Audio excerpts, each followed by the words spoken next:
കേരളത്തിലെ ഒരു അഭിനേത്രി, വളരെ പ്രശസ്തയായ ഒരു അഭിനേത്രി നമ്മുടെ കേരളത്തിലെ ഒരു വളരെ ബഹുമാന്യനായ ഒരാളിൻ്റെ പരിപാടിക്ക് പോയി.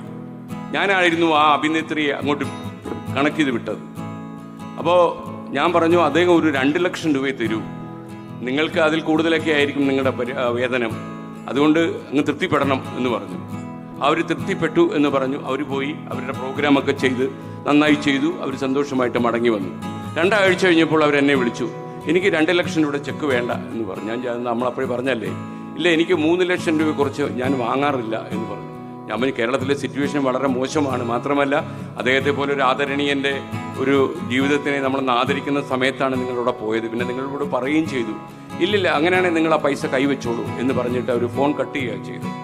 ഞാൻ ആ 3 ലക്ഷം രൂപ വാങ്ങിച്ച് അവരുടെ വീട്ടിലേക്ക് അയച്ചു.